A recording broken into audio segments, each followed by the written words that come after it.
2 বছর পর বাবার বাড়িতে ফিরে এসে আমি একদম কল্পনাও করতে পারিনি যে এমন কিছু ঘটবে। মায়ের অনুপস্থিতিতে আমরা 2 বোনই ছিলাম বাড়িতে। বাবা প্রতিদিন রাতে মদ্যপ অবস্থায় ফিরে আসতেন এবং ছোট বোনকে তার ঘরে নিয়ে যেতেন। এতদিন পর যখন আমি বাড়ি এলাম তখন বাবার আচরণে কিছুটা পরিবর্তন দেখলাম। তিনি মদ খেয়ে আমাকে তার ঘরে নিয়ে যাওয়ার চেষ্টা করছিলেন, আর আমি কিছুই বুঝতে পারছিলাম না আসলে কি হচ্ছে। তিনি কোনো কথা না বলেই আমাকে তার ঘরে নিয়ে, বন্ধুরা, আজকের গল্পটা অনেক বেশি স্পেশাল, তাই সবাই রেডি থাকো। দয়া করে গল্পগুলো ভালো লাগলে ভিডিওটি লাইক, শেয়ার এবং চ্যানেলটি সাবস্ক্রাইব করো প্লিজ। আমি প্রিয়া, 2 বছরের দাম্পত্য জীবনের পর বাবার বাড়িতে এসেছি। আসার পেছনে বিশেষ কোনো কারণ ছিল না, দীর্ঘদিন পর স্বামীও বলল যে বাবার বাড়ির খবর নেওয়া উচিত। তবে এতদিন না আসার মূল কারণ ছিল বাবার মদ্যপানের অভ্যাস। কিছুদিন আগে বাবার ফোন পেয়ে এই সিদ্ধান্ত নিলাম। বাবা বললেন তিনি মদ ছেড়ে দিয়েছেন। তার মলিন মুখ দেখে এবং ছোট বোন তানিয়ার সাথে দেখা করার ইচ্ছা হলো। তানিয়া আগে হোস্টেলে ছিল, এখন একাদশ শ্রেণীতে পড়ে এবং মাত্র 2-3 মাস হলো বাড়ি ফিরেছে। বাড়িতে এসে বাবা আমাকে জড়িয়ে ধরলেন, যেন একটু বেশি স্নেহ দেখাচ্ছিলেন। তানিয়া দেখা করতে এলো, তবে তার মুখে কিছুটা অস্বস্তি ছিল। তানিয়া বাবাকে পানি দিতেও ভয় পাচ্ছিল, যা দেখে আমি বিস্মিত হলাম। জানি না সে কবে থেকে এতটা ভয় পেতে শুরু করেছে, বিশেষ করে বাবা তো এখন মদও ছেড়ে দিয়েছেন। সেদিন দাদু, বাবার বন্ধুর বাবা, আমাদের বাড়িতে এসেছিলেন। তাদের পরিবার আমাদের খুব ঘনিষ্ঠ। বাবার বন্ধু মারা যাওয়ার পর দাদু নিয়মিত আসতেন। বাবাকে মদ ছাড়তেও তিনি উৎসাহ দিয়েছিলেন। সেদিন বাবা দাদুর সাথে বাইরে গিয়েছিলেন। যখন বাবা ফিরে এলেন তখন তার মদ্যপ অবস্থায় দেখে আমি বিস্মিত হলাম। দাদু বললেন, মেয়ে, তোমার বাবার খেয়াল রেখো। তাকে কতবার বলেছি মদ ছেড়ে দিতে, কিন্তু আজ সে মদ্যপানের কারণ হিসেবে বলল যে তার মেয়ে 2 বছর পর বাড়ি এসেছে। আসলেই তোমার বাবা খুব জটিল মানুষ। আমি যখন বাবাকে তার ঘরে পৌঁছে দিতে যাচ্ছিলাম তখন তিনি আমাকে এমনভাবে ধরে রাখলেন যেন আমি তার স্ত্রী। পরের দিন সকালে শ্বশুরবাড়ি ফেরার জন্য প্রস্তুত হলে বাবা আমাকে থামিয়ে বললেন, কোথায় যাচ্ছ? এসেছ তো মাত্র 1 দিন হয়েছে। আমি জবাব দিলাম, আপনি যদি মদ না ছাড়েন তাহলে আমি আর এখানে থাকব না। তানিয়াকেও নিয়ে যাচ্ছি। আমার কথায় বাবা বিচলিত হয়ে পড়লেন। তানিয়া বাবার সৎ মেয়ে হলেও তিনি তাকে নিজের মেয়ের মতোই দেখেছেন। মায়ের মৃত্যুর পর বাবার দ্বিতীয় বিয়েতে তানিয়া আমাদের জীবনে আসে। আমি তানিয়াকে সবসময় নিজের ছোট বোনের মতোই ভালোবেসেছি। বাবার প্রতিশ্রুতি অনুযায়ী আমি আরও কিছুদিন থাকার সিদ্ধান্ত নিলাম। 1-2 দিন পর আমি তানিয়াকে নিয়ে বাজারে গেলাম। তার জন্য অনেক সুন্দর পোশাক এবং মেকআপের সামগ্রী কিনলাম। বাড়ি ফিরে আমি তানিয়াকে বললাম নতুন পোশাকগুলো পরে দেখতে। একটি পোশাক তাকে বিশেষ সুন্দর লাগছিল। আমি তাকে সাজতে বললাম, আর নতুন পোশাকে সে অপূর্ব লাগছিল। তার এই রূপের কিছু ছবি মোবাইলে তুলছিলাম। ঠিক তখনই বাবা বাড়ি ফিরে এলেন। বাবা তানিয়াকে দেখে মুগ্ধ হয়ে গেলেন। তিনি কাছে এসে তার কাঁধে হাত রেখে বললেন, আমার তানিয়া এখন অনেক বড় হয়ে গেছে, কত সুন্দর দেখাচ্ছে। তবে বাবার কথায় তানিয়া কোনো প্রতিক্রিয়া দিল না। মনে হচ্ছিল বাবার হাত তার কাঁধে রাখাটা সে একদমই সহ্য করতে পারছে না, আর সঙ্গে সঙ্গে সেখান থেকে সরে গেল। সেই রাতে আমি আর তানিয়া এক ঘরে শুয়েছিলাম। হঠাৎ ঘুমের মধ্যে দেখি তানিয়া কাঁদছে। প্রথমে ভাবলাম হয়তো কোনো দুঃস্বপ্ন দেখেছে, তাই ঘটনাটা এড়িয়ে গেলাম। কিন্তু কিছুদিন পর আবার দেখলাম একই ঘটনা, তানিয়া রাতে কাঁদছে। প্রতিদিন কি আর কেউ এত দুঃস্বপ্ন দেখে? তখন থেকেই আমার মনে সন্দেহ জাগতে লাগলো। সেই রাতেই তাকে জাগিয়ে জিজ্ঞেস করলাম, তানিয়া, কি হয়েছে? তুমি কেন কাঁদছো? সে বলল, কিছু না, হয়তো কোনো খারাপ স্বপ্ন দেখেছি। তার কথা শুনে আমারও ঘুম চলে গেল। কিছুক্ষণ আমি নৈশ বাতির আলোতে বসেছিলাম। হঠাৎ আমার দৃষ্টি পড়ল তানিয়ার দিকে।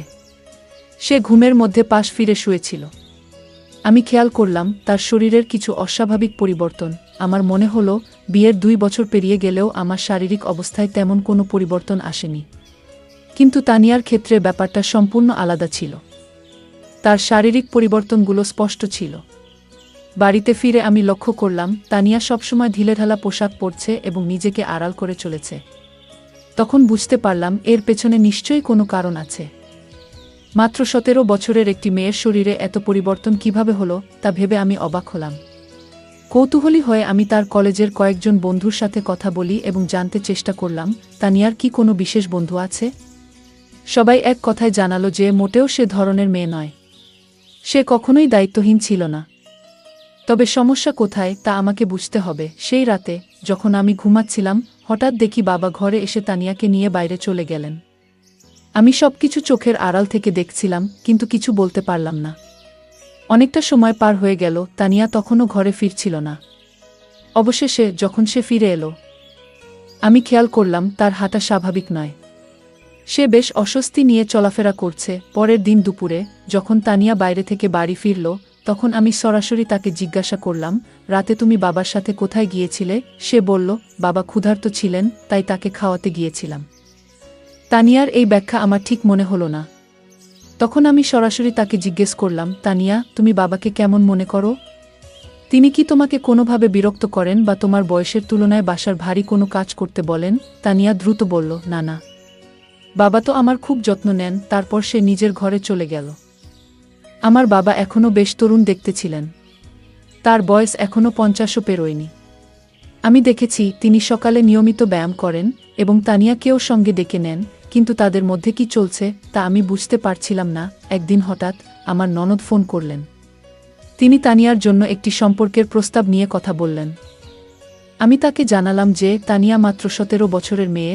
তখন তিনি বললেন, প্রস্তাবটি খুব ভালো, ছেলে প্রতিষ্ঠিত। নন্দের কথায় আমি ছেলের পরিবারের সাথে যোগাযোগ করলাম এবং তাদের বাড়িতে আমন্ত্রণ জানালাম। যখন তারা তানিয়াকে দেখলেন, ছেলের মা বললেন, আপনার বোনের বয়স কি সত্যিই 17? দেখুন, এই মেয়ের শরীর এবং বয়সে বড় পার্থক্য রয়েছে।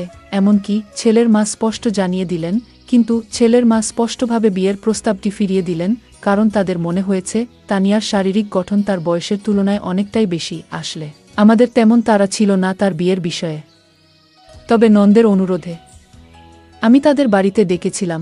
আমি এই দেখার ব্যবস্থা এমন এক সময় করেছিলাম যখন বাবা বাড়িতে ছিলেন না এবং আমি তাকে কিছু জানাইনি। কিন্তু যখন বাবা জানতে পারলেন, তিনি ভীষণ রেগে গেলেন এবং বললেন, তুমি কি পাগল হয়েছ? তানিয়া মাত্র 17 বছরের মেয়ে, আর তুমি তার জন্য এখনই প্রস্তাব আনছ? যদি এখানে থাকতে না পারো, তবে নিজের শ্বশুর বাড়িতে চলে যাও। বাবার এই প্রতিক্রিয়ায় আমি হতবাক হয়ে গেলাম, কারণ এটা তো কেবল সাধারণ একটি দেখাশোনা ছিল, বিয়ে ঠিক করিনি। বাবার তানিয়ার প্রতি অতিরিক্ত মনোযোগ আমাকে চিন্তিত করছিল। যদিও আমি সরাসরি কিছু সন্দেহ করিনি, তবে তাদের আচরণ আমাকে ক্রমশ সন্দেহজনক লাগতে শুরু করছিল। তানিয়াকে প্রায়ই বাবার পিছনে ঘুরতে দেখতাম। বাবা আমার সাথে এত রাগ করলেও আমি শ্বশুর বাড়ি যেতে চাচ্ছিলাম না। দাদাজি, যিনি আমাদের বাড়ি থেকে 2টি বাড়ি পড়ে থাকতেন, আমাদের মধ্যে এই সমস্যা লক্ষ্য করেছিলেন। তিনি বাবাকে বোঝানোর চেষ্টা করলেন, মেয়ের সাথে এমনভাবে কথা বলা উচিত নয়। কিন্তু বাবা কারো কথা শোনার মতো অবস্থায় ছিলেন না এবং রেগে নিজের ঘরে চলে গেলেন। তার পেছনেই তানিয়া এক গ্লাস পানি নিয়ে ঘরে ঢুকে গেল, যেন বাবার প্রতি তার অতিরিক্ত খেয়াল ছিল। দাদাজি আমাকে বললেন, প্রিয়া, যদি তোর বাবার এই আচরণ পছন্দ না হয়, তুই নিশ্চিন্তে শ্বশুর বাড়ি চলে যা। আমি এখানে দুজনেরই খেয়াল রাখব, কোনো চিন্তা করিস না। দাদাজি খুব দায়িত্বশীল মানুষ ছিলেন এবং সবসময় আমাদের বাড়ির খেয়াল রাখতেন। 2 দিন পর আমি শ্বশুর বাড়ি চলে গেলাম। সেখানে পৌঁছে দেখি আমার ননদ আগে থেকেই এসেছে। সে বলল, প্রিয়া, আমি তোকে শুধু একটা পরামর্শই দিয়েছিলাম। ওই পরিবার থেকে আমার কাছে ফোন এসেছিল। তারা বলেছে তোমার বোন সম্পর্কে আমাকে কিছু ভিন্ন কথা বলা হয়েছে। তিনি বললেন, মেয়েটি বিয়ের আগেই শরীরের অদ্ভুত পরিবর্তন করেছে। আমার শ্বশুর বাড়িতেও তানিয়ার শারীরিক পরিবর্তন নিয়ে কথা হচ্ছিল। এরপর ননদ আমাকে বললেন, প্রিয়া, রাগ করো না, তবে এখনও তোমার হাতে সময় আছে। তুমি এখনই ভালো কোনো পরিবারের সাথে তানিয়ার বিয়ের ব্যবস্থা করো, কারণ তার বয়স বাড়লে শরীরের পরিবর্তন আরও বেশি হবে। তখন তার জন্য উপযুক্ত পাত্র খুঁজে পাওয়া কঠিন হয়ে যাবে। নন্দের কথা সত্যিই ছিল। আমি তার কাছ থেকে আরও 4-5টি প্রস্তাবের যোগাযোগ নম্বর নিলাম এবং সরাসরি আমার বাবার বাড়িতে চলে গেলাম। সেখানে গিয়ে বাবাকে স্পষ্ট বললাম, আমি তানিয়ার জন্য সম্পর্ক দেখতে শুরু করেছি। বাবা এতে রেগে গেলেন, কিন্তু আমি তার রাগের পরোয়া করলাম না, কারণ আমি আমার বোনের ভবিষ্যৎ নিয়ে চিন্তিত ছিলাম।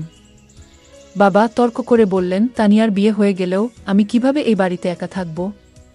তোমার মা চলে যাওয়ার পর তানিয়া আমার জন্য মায়ের মতো হয়ে উঠেছে। বাবার কথা শুনে আমি কিছুটা বিরক্ত হয়ে বললাম, আপনার স্ত্রীর মতো বলতে চান? মানে সে খুব যত্নশীল। তিনি সঙ্গে সঙ্গে কথা ঠিক করে বললেন, মানে সে আমার খুব খেয়াল রাখে। তার বিয়ের পর আমার দেখাশোনা কে করবে? আমি বাবাকে বললাম, আপনার পেনশন তো আসে, আপনি একজন সেবিকা রাখতে পারেন, যিনি 2-4 ঘন্টা আপনার যত্ন নেবেন।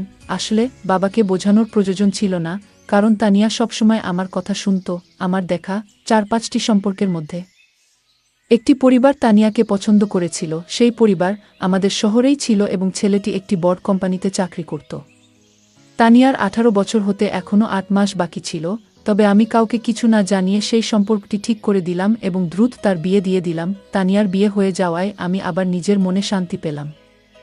হ্যাঁ, কিন্তু আমি যেমনটা ভেবেছিলাম তেমন কিছুই হয়নি। বিয়ের প্রথম রাতের পরেই দ্বিতীয় দিনেই তানিয়া বাড়ি ফিরে এসেছিল। তার স্বামী রাগ করে তাকে বাড়িতে রেখে চলে গিয়েছিল, আর তানিয়াও কাঁদছিল। আমি তাকে জিজ্ঞাসা করলাম, তানিয়া, মাত্র একদিনেই এমন কি ঘটল শ্বশুরবাড়িতে যে তোমার স্বামী এত রেগে গিয়ে তোমাকে এখানে রেখে দিল? তখন সে বলল, আমি ওর সাথে থাকতে পারবো না। তানিয়া সঠিকভাবে কিছু বলতে চাইছিল না, তাই আমি তার স্বামীকে ফোন করলাম এবং জিজ্ঞেস করলাম কেন সে তানিয়াকে তার বাপের বাড়িতে রেখে দিল। তখন তার স্বামী বলল, তোমার তানিয়া প্রথম রাতেই কিছু অশোভন কথা বলেছে। যখন আমি তার কাছে গিয়েছিলাম সে বলল, আমি তোমার সাথে মানিয়ে নিতে পারবো না, আমি শুধুমাত্র আমার বাবার সাথে অভ্যস্ত। মাত্র 7 বছরের একটি মেয়ে এমন কিছু বলবে, তা শুনে আমার কাছে অদ্ভুত লেগেছে। এছাড়াও আমরা জেনেছি যে তানিয়া গত কয়েক মাস ধরে তার বাবার সাথে একা বাস করছে। কিন্তু ব্যাপারটা এখানেই শেষ নয়। সে তার আসল বাবা নন। তুমি যেটা ভালো মনে করো সেটা করো, কিন্তু আমি তাকে আমার বাড়িতে ফিরিয়ে নিতে পারবো না। তানিয়া কেন এমন পাগলামি করল কিছুই বুঝতে পারছিলাম না। নিজের মেয়েকে বিয়ের দ্বিতীয় দিনেই বাড়িতে ফিরে আসতে দেখে আশ্চর্যজনকভাবে তার বাবা একটুও চিন্তিত ছিলেন না, বরং তিনি অনেক খুশি ছিলেন। গত কয়েকদিন ধরে তিনি রাতে তানিয়াকে তার ঘরে ডাকতেন এবং বসাতেন। কিছুদিন পর আমার সামনেই তিনি তানিয়ার জন্য কিছু পোশাক কিনেছিলেন, যা তার দেহের মাপে যথেষ্ট ছোট ছিল। তখন তানিয়া সেই পোশাকগুলো পরেনি, কিন্তু রবিবার আমি যখন আমার বান্ধবীর বাড়ি গিয়েছিলাম সেখান থেকে ফিরে এসে আমি দেখলাম যে তানিয়া সেই ছোট পোশাক পরে বাড়ির মধ্যে ঘুরে বেড়াচ্ছে। আমার চোখ অবাক হয়ে গিয়েছিল, কারণ সে তার বাবার সামনে ছোট পোশাক পরে হাঁটছিল। বাবা যেভাবে তাকে দেখছিলেন সেটা দেখে আমি সাথে সাথেই তানিয়ার হাত ধরে তাকে আমার ঘরে নিয়ে গেলাম এবং বললাম, তানিয়া, এখন তুমি আর ছোট নেই, একবার নিজেকে আয়নায় দেখো। বাবার সামনে এমন ছোট পোশাক পরে ঘুরে বেড়ানো ঠিক নয়। তানিয়া আমার কথাগুলো শান্তভাবে শুনল, কিন্তু কোনো উত্তর দিল না। সেদিন রাতে আমি ঘুমাচ্ছিলাম, তখন হঠাৎ আমার মনে হলো যেন কেউ আমাকে ধাক্কা দিয়েছে। ঘুম ভেঙে দেখি পাশে তানিয়া নেই। আমি তাকিয়ে দেখলাম সে ঘর থেকে বাইরে যাচ্ছিল। আমি তার পেছনে পেছনে গেলাম এবং দেখলাম সে বাবার ঘরের সামনে দাঁড়িয়ে আছে। আমি পেছন থেকে ডাকলাম, তানিয়া, এত রাতে কোথায় যাচ্ছ? কিন্তু সে আমার কথার কোনো উত্তর দিল না, এমনকি আমার দিকে তাকালো না। আমি তার সামনে এসে দাঁড়ালাম এবং তখন বুঝলাম তানিয়া আসলে ঘুমের মধ্যে হাঁটছিল। পরের দিন সকালে আমি তাকে জিজ্ঞেস করলাম, তানিয়া, তোমার কি ঘুমের মধ্যে হাঁটার সমস্যা আছে? সে বলল, আমারও ঠিক জানা নেই, আমি রাতে ঘুমের মধ্যে হাঁটি, কিন্তু কিছুই মনে থাকে না। আমরা যখন কথা বলছিলাম তখন আমার স্বামীর ফোন এলো। তিনি কয়েকদিনের মধ্যে আমাকে নিয়ে যেতে আসবেন বলে জানালেন। তানিয়া এই কথোপকথন শুনে আমাকে যেতে দিতে একদম রাজি ছিল না। ঠিক সেই মুহূর্তে দাদু সেখানে এসে হাজির হলেন। 7 বছর বয়স হলেও দাদু এখনও বেশ শক্তিশালী ছিলেন। আমাদের কথাবার্তা অনেকেই শুনছিল।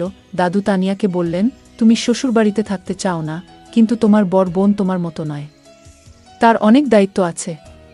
বাপের বাড়ি মেয়েদের জন্য অল্প সময়ের জায়গা, তাকে তার দায়িত্ব পালন করতে হবে, তাকে বাধা দিও না।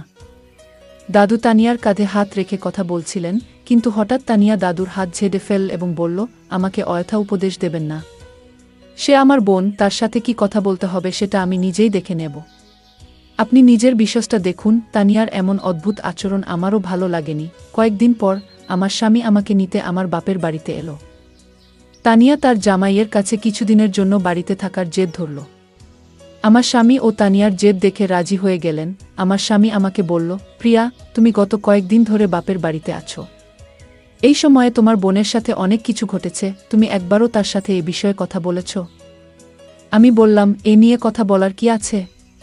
যা হচ্ছে সবই সে নিজের ইচ্ছেতে করছে। আমার কথা শুনে স্বামী শুধু মাথা নাড়ল, কিছু বলল না। সেদিন রাতে আমরা একসাথে ঘুমাতে গেলাম, আর তানিয়া তার বাবার ঘরে ঘুমাচ্ছিল। পরের দিন আমরা সবাই ছোট্ট একটি ট্রিপে যাওয়ার পরিকল্পনা করেছিলাম।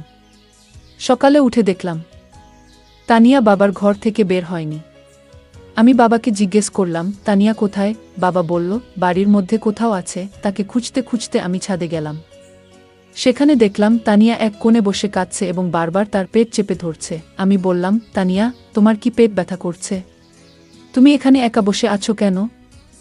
সে কোনো উত্তর দিতে চাচ্ছিল না। আমি আবার বললাম, তানিয়া, তুমি তো তোমার জামাইকে এখানে থাকার জন্য জেদ করেছিলে। তোমার জামাই পুরো ট্রিপের আয়োজন করেছে, আমরা বাইরে ঘুরতে যাচ্ছি, আর তুমি এখানে কাঁদছো। ঠিক করে বলো, কি হয়েছে তোমার? আমি যখন কথা বলছিলাম, হঠাৎ তানিয়া আমাকে জড়িয়ে ধরে আরও জোরে কাঁদতে শুরু করল। সে বলল, দিদি, আমি কোথাও যেতে চাই না। তুমি বাবাকে নিয়ে যাও। আজ আমি আমার স্বামীকে ভীষণ মিস করছি।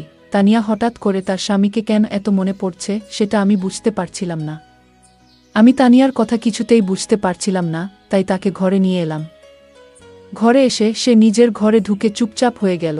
তখন আমি বাবাকে বললাম, তানিয়ার শরীর হয়তো ভালো নেই, কাল তাকে নিয়ে বাইরে ঘুরতে যাব।